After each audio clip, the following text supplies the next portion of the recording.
Have you paid much attention to the standings at all, or are you just No, not really. Sorry, no, not really. Just it's regular programming for us, man. I mean, we go out there, and I think the point differential is the only thing. I'm sure I'll take a peek at that as we play more of these games, but it feels like a regular season. because the only reason I ask is because you lose one game, the other team win, you're eliminated from that round. You play those scenarios out Nah, there. nah, nah. Maybe I got to go look at what the format is a little deeper, but I haven't really thought about it. Just trying to just play good ball every time down, and let the chips fall where they may. We'll see what happens after this, after pool play. Hopefully we in it. Curious, but obviously Devin having another game together, and on the field, the only one that's out. How did you like the look the other night, and then being able to play it again out with the same group of guys? Yeah, we made shots the other night. I mean, we make shots, everything. Life is just better when you make shots. And we made shots by just being aggressive, playing off the pass first, and not turning the ball over. We only had, I think, 9 turnovers for the game, and we've been at around 17, 18. So that's always been our Achilles heel. So if we keep the ball in our hands, get our shots up, I like our chances. This last one, the only follow had on the turnovers. Is it more of keeping it simpler Yeah. with the offense? Yeah, you can see last game the offense was more simple, quick actions, quick decisions being made out there.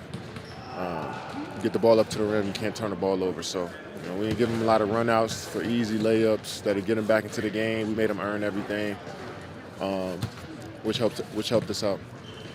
The other part with the turnovers, other guy just being assertive. There's been kind of so many different combinations. The guy just take the shot up there rather than trying to question it. Yeah, sometimes we do too much. Sometimes we're not aggressive enough. It's just all about finding your rhythm and your role as a player early in the season.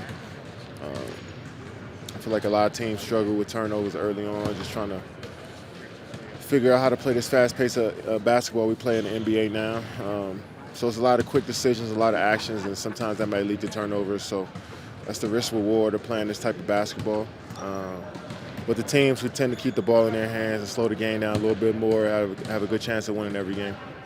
Never like to see players out, but with Beal obviously probably not going tonight, just what do you say to him and kind of preaching more of that patience and as he looks to come back? Just told him to take his time and we'll hold it down for him. We care about his health and his career moving forward. I mean, these games are important to us and we want him out there, but that's not more important than his health and his career and his longevity in his career. So just told him to keep working and we'll hold it down, and when he comes back, we'll make it as easy as we can for him. Kev, last time you all played Utah, Coach was talking about how you don't need to be hidden on defense, like for your offense, and that matchup with Markkanen, how you were willing to take that. What did you like about that matchup? What are you going to do tonight? Yeah, Markkanen got a lot of size and strength and athleticism, and it's hard for him. I mean, it's hard for us to guard him with smaller guys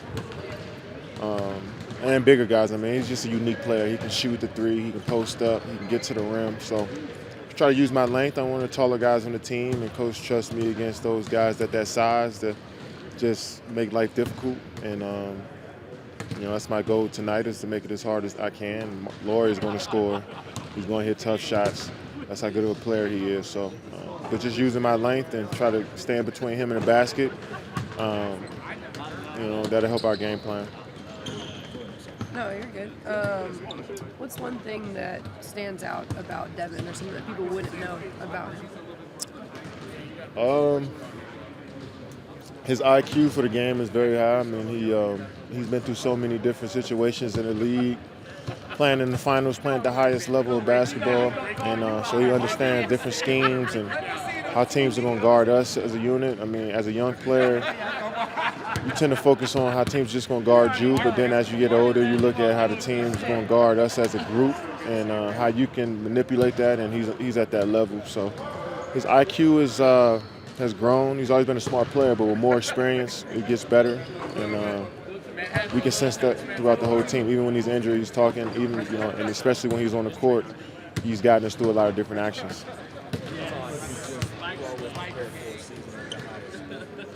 The start that you're having, averaging 30, playing over 35 minutes, 36 minutes. Did you even sense that you could have this kind of burst right out the gate?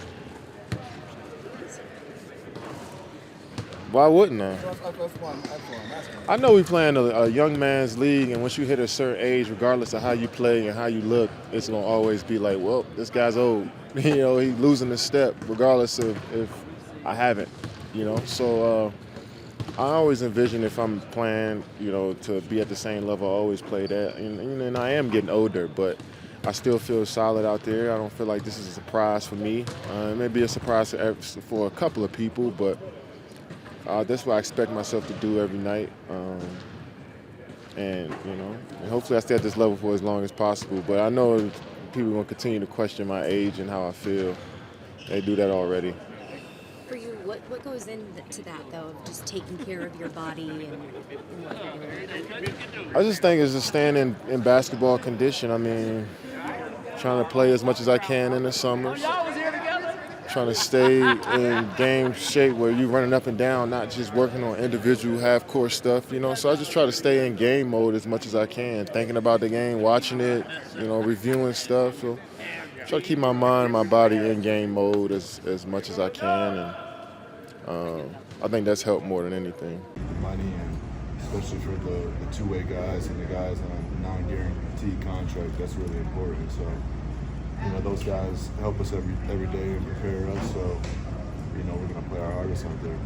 Do you feel like there's a little bit of extra juice to these games? Frank Vogel had said that it feels like there's more of a playoff atmosphere too. Yeah. Different courts, extra money on the line. You know, that's enough change right there to give a little spark to, you know, the highest competitors in the world. At a season low 9 turnovers last game, how can you guys continue to just take care of the ball? Not give it to the other team would be the simple answer, but, you know, at the same time still be aggressive and still try to make plays for each other, and, you know, don't get discouraged by turnovers, but obviously try to take care of the ball. Tell me the